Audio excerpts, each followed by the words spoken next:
Hey, Joy, in our upcoming Leadership Now workshop, we're really going to be talking a lot about, that leaders must know themselves before they can lead others. In your mind, what does that mean to you? I'm glad you asked, Jeff, because one of the things we hear people talk about all the time is authentic leadership. How do you be authentic? Well, you can't be authentic unless you know who you are. I say to people often when coaching that you can't get there if you don't know where you're going. Yeah, absolutely. So you can only be the best you can be. So I know you've talked a little bit about personal values and how your values impact your leadership. I think if you really examine and take time to kind of like, what am I about? What do I value? How do I want the world to see me? I think a lot of that can lean into your authentic leadership. Yeah, and for me too, to know who you are, right? Especially as a leader, I think it has a couple different ingredients. One is you can say you know yourself as a person, right? The other one is also knowing yourself as a leader that you want to become. I think we need to have the vision of leadership. Also in our workshop, we'll be talking about the importance of personal values. For me, personal values trump company values. It's really the guard, right? That I have personal values that these are things I believe in and believe in strongly, and these are my non-negotiables.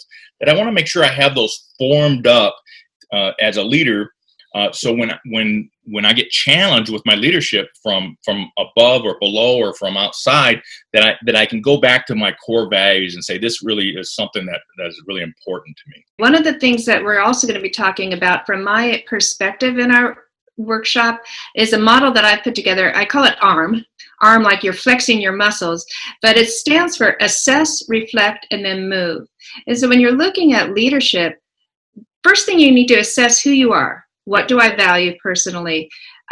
What makes me tick and motivates me? How do I like to get up in the morning and do things? What is this about me personally and my personality? And there are a lot of assessments we'll talk about there. And then you reflect on that as to what does that mean to my leadership? Specifically, how do my personal values, my personality typing, my desires and dreams, how does that affect who I am as a leader and where I want to go? And then we talk about move. Yeah. Then you got to move. You M for move and lean into it. And where are we going to go with it? Yeah. So I'm excited about our workshop coming up on Thursday, September 24th. It's a 2-part workshop. We get into personal values to everything to imposter syndrome. And it's really meant to, no matter where you are in your leadership journey, that we're given the tools and the background to better understand who you are as a leader now and how do you get to the leader that you want to be. Excellent. All right. We all just want to build authentic, confident leaders. Yeah. All right. Thanks, Joy. Thank you.